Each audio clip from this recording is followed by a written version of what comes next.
Olá, meus irmãos, estamos agora nesse quarto encontro sobre aquilo que diz respeito às bases da nossa fé, os princípios batistas. Quando nós falamos de princípios, não estamos necessariamente abordando o tema doutrinas batistas, mas algumas particularidades que dizem respeito às nossas convicções e às nossas práticas. Então, os princípios têm a ver mais com as ações do que com as crenças, mais com os atos do que a parte de declaração de fé. Mas é claro que as coisas estão interrelacionadas, uma vez que você só faz aquilo que você acredita. Tem um pregador chamado Rick Warren que ele fala o seguinte: por trás de todo pecado que eu cometo há uma crença.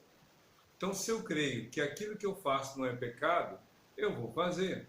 Se eu creio que aquilo que eu vou fazer é bom, eu vou praticar. Então, a pessoa se engana, assim como Eva se enganou acreditando na falácia da serpente. Mas isso no aspecto negativo. No aspecto positivo, é o seguinte: você só faz o que você acredita. Então, os princípios batistas estão relacionados com o dia a dia, com a prática, com aquilo que diz respeito às ações. Eu até falei isso numa outra ocasião e vou aqui repetir: a liturgia. A liturgia do culto tem a ver com aquilo que no culto acontece como ato de adoração, como expressão de louvor e gratidão ao Senhor.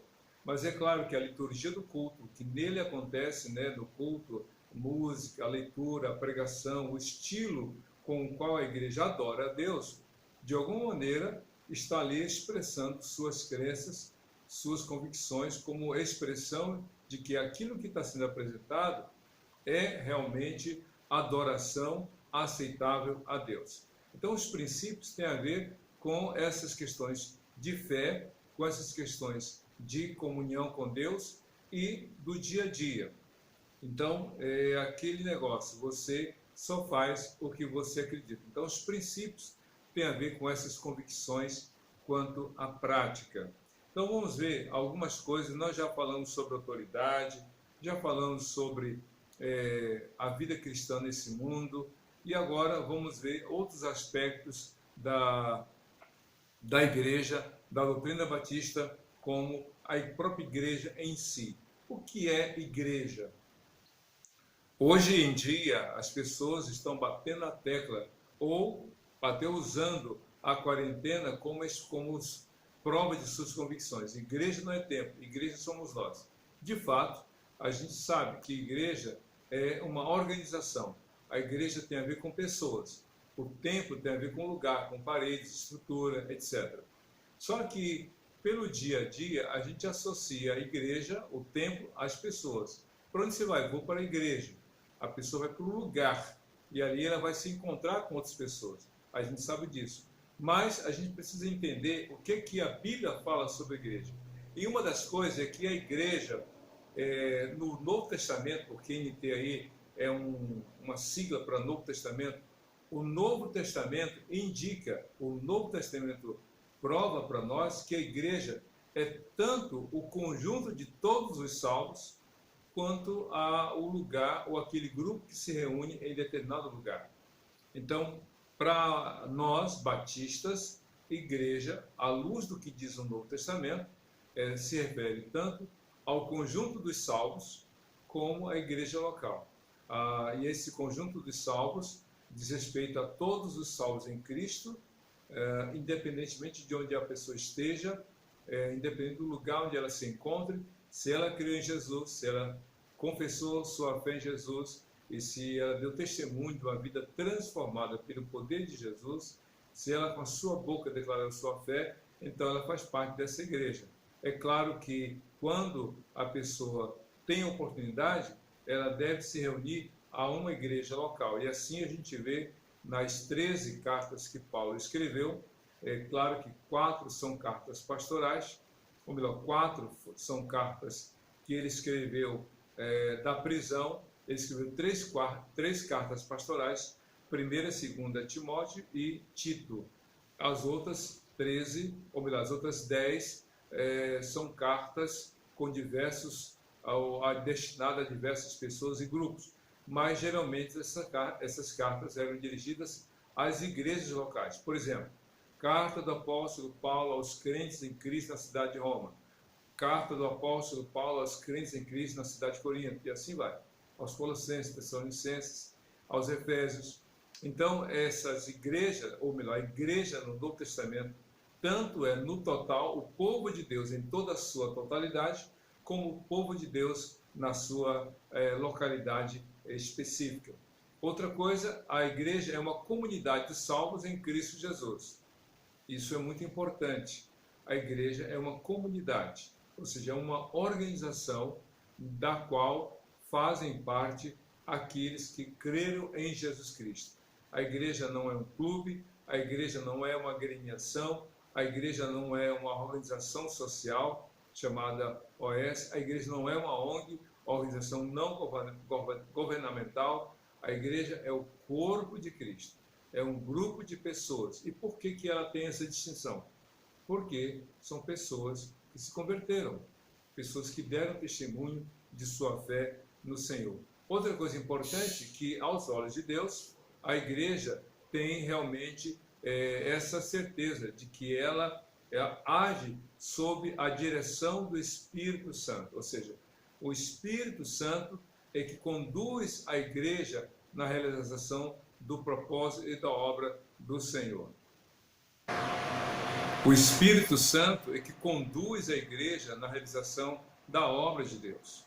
O Espírito Santo age na igreja. Sem a ação do Espírito Santo, a igreja não teria a capacidade de realizar. Ela é uma comunidade de salvos em Cristo, mas ela tem a direção, a condução do Espírito Santo, porque o Espírito Santo leva o cristão a conhecer e ser capacitado a fazer a vontade de Jesus.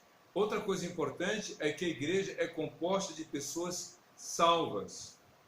A igreja local, ela é composta de pessoas salvas e que foram batizadas em nome de Jesus. Sem que haja realmente esta prática, sem que a pessoa se converta, ela como convidada, ela como pessoa interessada, até pode estar no meio, mas só estará integrada à Igreja de Jesus, de acordo com Efésios capítulo 1, versos 13 e 14, e Efésios 2, versos 19, ou 18, 19 e 20, aquele que realmente crê em Jesus e for batizado no nome do Senhor. Outra coisa importante é que as igrejas se reúnem com dois propósitos: adorar a Deus e a servi-lo em diferentes campos de ação. Adorar a Deus é a razão primária para a igreja existir. Ela está aqui para reconhecer a glória do Senhor e comunicá-la. E aí vem os serviços, que são diversos. E todos os serviços que a igreja faz têm dois propósitos: edificar a fé do crente e evangelizar o não crente. Então percebam que a igreja está no mundo para adorar a Deus e para servir aos propósitos dele. E esses serviços são dois, que tem a ver com a promoção da fé cristã, da edificação da vida com Deus e também na evangelização. Vamos então avançar um pouco mais sobre a vida da igreja. Agora vamos falar sobre os seus membros. É praticamente uma redundância do que foi dito antes, mas é importante a gente pormenorizar especificamente sobre o indivíduo. A gente falou sobre a igreja no seu total, agora vamos falar sobre os membros nos seus aspectos individuais e coletivos. A conversão é a condição realmente imprescindível para que a pessoa seja da igreja. Ou seja, para ela ser da igreja, ela tem que ser convertida. Não adianta ser parente de crente, ser amigo de crente, ser vinculado a algum colega. Eu vim porque sou amigo fulano. Não. Você pode ter chegado à igreja de Jesus, no local onde ela se reúne, por algum fator externo, digamos assim, um convite, uma atividade especial, mas é a conversão, é aqui dentro, é você dizer: Jesus Cristo é o meu Senhor e meu Salvador. É dessa maneira que você passa a se integrar realmente à igreja do Senhor. Como eu falei antes, conforme Efésios 1, 13 e 14 e Efésios 2, a partir do verso 18 e 19. Outra coisa importante, por escolha pessoal. Ou seja, a pessoa faz parte da igreja não porque ela teve uma obrigação, não porque ela teve alguma motivação fora daquilo que propõe o Evangelho. A escolha é individual, é pessoal e é, digamos assim, intransferível. E quais são as duas escolhas, digamos assim, imprescindíveis? Primeiro, ela decide crer em Jesus Cristo. Ela ouviu o Evangelho, alguém testemunhou, ela viu algo de Deus na vida dela, na vida de alguém, e ela então se rende a Jesus. Outra coisa, ela é ser batizada. Atos 16 fala do carcereiro que se converteu, e ele e toda a sua casa se converteram e foram batizados. Atos capítulo 8 fala daquele homem eunuco que saía para a Etiópia. Ele era chefe de gabinete, digamos assim, da rainha Candace, a rainha dos etíopes. Ele se converteu e foi batizado. Atos capítulo 8, a gente vê ali as pessoas se convertendo e sendo batizados. Atos capítulo 9, o apóstolo Paulo se converteu e foi batizado. Atos capítulo 10, Cornélio e toda a sua família, todos eles creram e foram batizados. Então, são coisas voluntárias, se converter e se batizar. E essas são algumas das bases do movimento batista, como a gente estudou na história dos batistas. Outra coisa, porém, que a gente deve aqui pontuar, é que fazer parte da igreja, ser da igreja, não significa necessariamente que a pessoa esteja salva. Aí você pode estar perguntando, mas como? Como é que alguém pode ser da igreja e não ser salvo? É muito simples. Visivelmente, você percebe, escute bem o que eu vou falar, visivelmente você percebe alguém fazendo um movimento, uma atitude que possa ser interpretada como conversão. A pessoa levanta a mão, vai à frente, fecha seus olhos, cobre sua cabeça e com a sua boca fala, sou de Jesus. Outro movimento importante, a pessoa pode ser batizada, já que ela professou a sua fé e em aparente obediência a Cristo, foi batizada. Mas no fundo, ela não se converteu. Então quer dizer que a pessoa pode fazer parte da igreja e não ser salva. Por quê? Porque vai depender da sinceridade do seu coração. Se você ler Atos capítulo 8, você vai ver que havia um homem chamado Simão, e ele era um mágico, ele, entre aspas, simulou, poder imaginar, a sua conversão, e quando viu que através da imposição de mãos de Pedro e outros, os moradores de Samaria recebiam o Espírito Santo, ele pegou o dinheiro e disse, olha, eu também quero esse dom. E aí Pedro repreendeu e disse, olha, você realmente tem que se converter. Em outras palavras, seria dito isso hoje. Então, a pessoa pode ser parte da igreja, mas pode não ser salvo. Então, você, meu querido, você que está com seu nome no hall de membros da igreja, você que está com a Bíblia debaixo do braço, você que canta e faz muita coisa, se você não se converteu, não se arrependeu dos seus pecados, você precisa fazer em tempo. Porque a verdadeira conversão não é um ato exterior, mas é aqui dentro. Agora, o que está aqui dentro tem que ser manifestado no dia a dia. Outra coisa importante é que para a igreja, para aqueles que são da igreja, cada membro deve dar testemunho pessoal de sua fé em Jesus Cristo. Toda pessoa realmente que se converteu tem que dar testemunho. Jesus disse isso em Marcos capítulo 5 para o ex-endemoniado Gerazeno. Volta para os teus e anuncia aos teus o quanto o Senhor te fez e quanto teve misericórdia de ti. De igual forma, ele falou isso em Mateus capítulo 28, a partir do verso 19.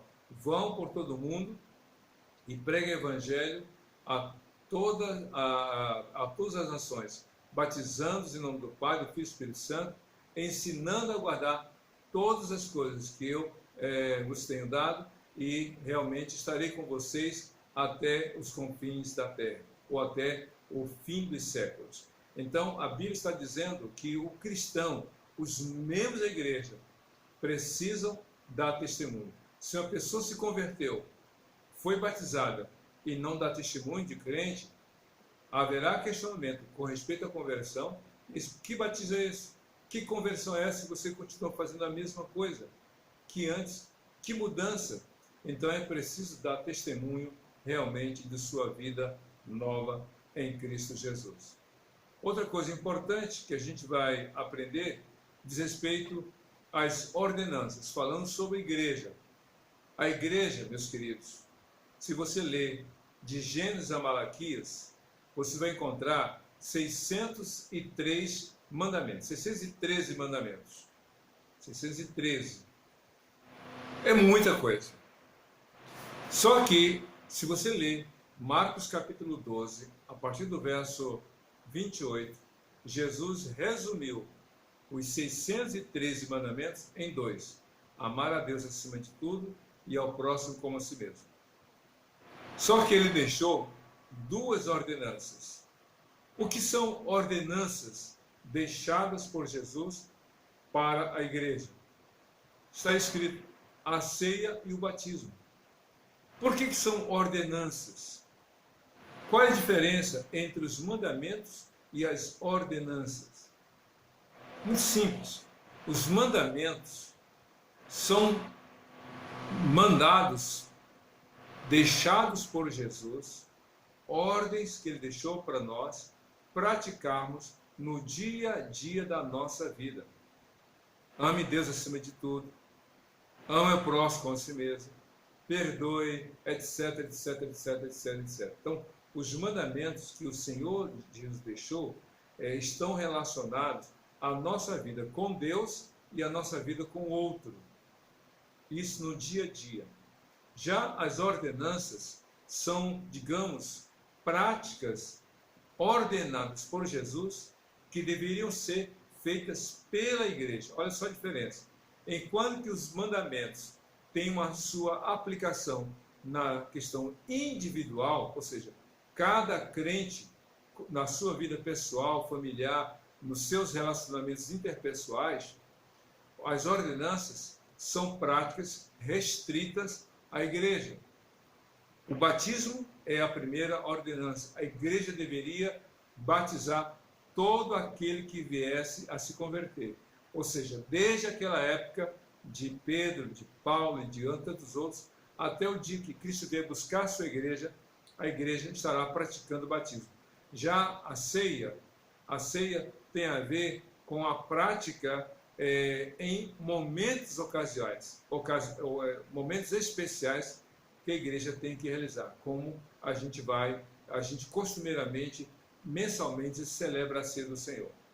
Outra coisa importante é que tanto a ceia quanto o batismo, ou melhor, tanto o batismo quanto a ceia, já que o batismo nessa sequência a gente dá muita ênfase quanto à sua prática, tanto o batismo quanto a ceia são práticas que têm o seu valor não por aquilo que eles executam, mas naquilo que eles simbolizam. Por exemplo, por que eu falei do batismo e da ceia? Porque a primeira pessoa se converte, é batizada e depois celebra a ceia. Essa é a razão de falar primeiro do batismo e da ceia. Não que o batismo seja mais importante que a ceia, é só uma questão da cronologia da fé no coração do homem. Ele se converte, ele é batizado e celebra a ceia. Pois bem, tanto o batismo quanto a ceia são elementos, são, digamos, símbolos. A pessoa pode ser batizada em qualquer tipo de água, seja de uma tina, seja de um grande tanque, uma piscina Tone, seja no rio, num açude, no mar, não importa. O que importa é o que representa, é o que simboliza. Ao ser batizado, a pessoa está simbolizando, morrendo para o mundo e nascendo de novo. Só está simbolizando. E a ceia? O pão representa o corpo e o cálice, que contém suco de uva, representa o sangue de Jesus. Então percebeu a questão da simbologia. Outra coisa, ainda sobre igreja, pertencer à igreja de Jesus Cristo implica em duas coisas: em privilégio e em obrigações, em deveres e em direitos. Ninguém é obrigado a fazer parte da igreja. Como a gente já falou, é uma escolha, é uma decisão voluntária. Mas uma vez que a pessoa se converteu, foi batizada, está integrada àquela igreja, ela tem privilégios. Ela pode ser escolhida para algum cargo, ela pode votar em alguém, ela pode se manifestar verbalizando seus pensamentos diante de uma discussão no plenário das assembleias da igreja. Ela pode. E, por outro lado, ela tem deveres de contribuir, ela tem responsabilidade da assistência, de somar com a obra e assim por diante. Então, ser membro da igreja implica em deveres e em direitos, em privilégios e também em obrigações. Agora, outra coisa importante é que o testemunho, né, ser da igreja não significa ser salvo. Aqui eu quero só pontuar novamente. Ser da igreja não significa ser salvo. A pessoa está na igreja, mas ela precisa ter a sua fé clara em Jesus. E a conversão, o testemunho de sua fé no Senhor. Outra coisa importante que a gente vai falar agora diz respeito ao governo da igreja. Como é que funciona o governo da igreja? A igreja, como obra de Cristo, ela tem o seu lugar de atividades, ela tem o seu espaço, ela é uma organização. E como organização, ela tem regras. Então, a igreja local, ela tem uma presidência, ela tem uma diretoria, tem pessoas que têm alguns cargos específicos, mas a igreja local tem alguém que a conduz, tem alguém que dá a primeira e a última palavra. Esse alguém é Jesus. Então, a igreja local está sujeita a Jesus Cristo. A igreja local reconhece a soberania de Jesus sobre ela. Então, Jesus é o soberano Senhor da igreja. Por isso que Paulo fala na primeira carta aos Coríntios, capítulo 12, que como um corpo humano é a igreja, um corpo. Só que, assim como o corpo humano tem os seus membros diferentes, mas totalmente conectados e interdependentes, e todos dependentes da cabeça, a igreja local tem os seus membros diferentes, mas em comunhão uns com os outros e todos sujeitos a Jesus Cristo. Outra coisa importante é que a igreja tem como forma de governo a forma congregacional. A igreja, em suas deliberações, ela se reúne em assembleia, ela tem a presidência daquela assembleia, existem pessoas que auxiliam o presidente nas suas deliberações, e a igreja, de forma democrática, decide realmente o que deve ser o melhor para as suas demandas. Então, no regime democrático, toda decisão é tomada pela maioria. A minoria vencida veste a camisa da maioria que venceu. Por quê? Porque é na base do voto. E então, todos fazem parte daquela decisão, e quando há uma decisão vencida pela maioria, a minoria veste a camisa e diz: podem contar conosco. Isso que é realmente maturidade cristã, isso que é um regime democrático dentro da igreja. Por outro lado, a igreja é regida pelo Espírito Santo. É interessante, Jesus é o Senhor, e o Espírito Santo diz à igreja qual é a vontade do Senhor. O Espírito Santo capacita, o Espírito Santo orienta, o Espírito Santo conduz a igreja para fazer a vontade do Senhor. Outra coisa importante que a gente vai aprender, a igreja e a sua relação com o Estado. Como é que é isso? Como é que a igreja se relaciona com o Estado? É o seguinte, a igreja e o Estado, ambos estão debaixo da autoridade de Jesus. Isso mesmo. A igreja, ela está aqui e o Estado aqui. Ambos são sujeitos ao próprio Senhor. Lembra que Cristo falou para Pilatos? Nenhuma autoridade teria sobre mim se do alto não te fora dado. Então Jesus aqui, o próprio Deus em carne e osso, e Pilatos aqui. Outra evidência dada pelo próprio Jesus. Ele disse, dai a César o que é de César e a Deus o que é de Deus. Ou seja, o Estado, representado pelo César, existe porque Deus permite. E o Estado não está realmente, não pode exercer ingerência, governo sobre a igreja, e a igreja não pode ter ingerência ou governo sobre o Estado. Ambos, igreja e Estados, estão separados, mas respeitando um ao outro. Ou seja, a igreja respeita o Estado e o Estado deve respeitar a igreja.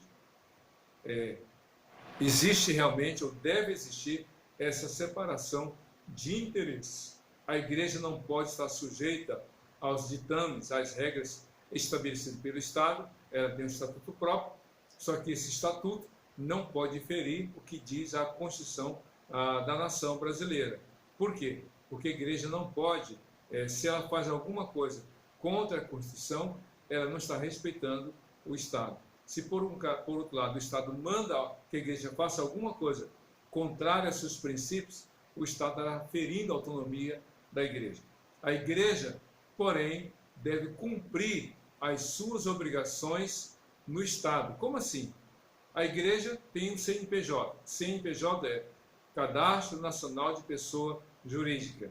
Então, como CNPJ, a igreja tem suas obrigações. A igreja paga conta de água, de luz, de telefone, paga IPTU, cumpre com as obrigações da questão do Código de Ética, cumpre com as obrigações com respeito às condições do espaço físico, de acordo com o Corpo de Bombeiros, e assim por diante. A igreja não pode ter som muito alto, se incomodar a vizinhança, a igreja não pode ter atividades com som alto em qualquer horário, mas principalmente depois das 22 horas, e assim por diante. O Estado, porém, deve reconhecer o valor da igreja. Ou seja, houve um episódio lá em Goiânia, quando uma igreja se recusou, por razões particulares da igreja local, não realizar um casamento, e um juiz mandou quebrar o cadeado, a porta foi aberta e aquele casamento foi realizado contra a vontade da igreja. E aí um juiz federal foi questionado sobre a decisão de aquele juiz estadual. E o juiz federal disse, não poderia ter sido feito isso. A igreja tem autonomia. O juiz deveria respeitar essa autonomia da igreja local, já que a decisão dela não feria aquilo que manda a Constituição Federal. Então, o Estado tem que respeitar a igreja e a igreja o Estado. Por outro lado, o papel da igreja como organização. Eu falei que a igreja paga IPTU, paga as suas taxas, a igreja faz declaração anual, a igreja é isenta para algumas coisas e imune a outras coisas. A isenção é aquilo que é estabelecido pela própria Constituição Federal ou pelas leis do Congresso Federal. Já para ser imune, aí já é uma escolha, já é um benefício dado pelo governante local, como o prefeito, por exemplo. Então, mas a igreja precisa ter essa postura. Hoje, meus queridos, não há razão para a igreja ser uma organização clandestina. Ela tem que ter a sua visibilidade realmente no Estado. E, por fim, a igreja e a sua relação com o mundo. Jesus Cristo veio ao mundo, mas ele não era do mundo. De igual forma, a igreja está no mundo, mas não pertence ao mundo. Lembra aquela oração que Cristo fez em João 17? Pai, não te peço que os tires do mundo, mas que os livre do mal. Então a igreja está no mundo, mas não pertence ao mundo, porque Cristo disse, eu estou no mundo, mas eu não pertenço ao mundo. O meu reino é outro e não é deste mundo, disse Jesus. A igreja está no mundo, mas não é dele. Os cristãos não devem agradar ao mundo. Por quê? Se a igreja pertence a Jesus e Jesus faz a vontade do Pai, então a igreja tem que agradar ao Senhor Jesus e não fazer o que o mundo coloca. É por essa razão que a igreja deve se opor àquilo que há no mundo. A igreja deve se colocar contra o que há no mundo. A igreja não pode bater palmas, aplaudir, ser conivente com as práticas deste mundo. O apóstolo João diz lá em 1 João 2,17, não ame, 15 a 17, não ame as coisas, não ame o mundo, nem o que há no mundo, porque o que há no mundo, o desejo da carne, o desejo dos olhos e a soberba da vida, não pertence a Deus, mas a este mundo, e tudo isso vai passar, mas quem faz a vontade de Deus permanece para sempre. Por isso, o que deve prevalecer no coração da igreja, na prática da igreja, é a vontade do Senhor. Então a igreja está aqui neste lugar, neste mundo, para fazer o que Deus propõe. E assim a gente conclui o estudo de hoje, né, sobre a igreja. E eu quero pedir a você que você ore para que Deus nos abençoe como igreja do Senhor, fazendo a vontade dele. Vamos orar? Feche seus olhos, curva sua cabeça, oremos ao nosso Deus. Deus, muito obrigado por esse dia, obrigado pela tua palavra, que tu renoves a nossa fé e nos dê a cada dia alegria na tua presença. É isso que nós pedimos e já te agradecemos, em nome de Jesus. Amém e amém. Que Deus te abençoe e você seja feliz com a sua família, fazendo a vontade de Jesus, hoje e para todo sempre. Amém e amém.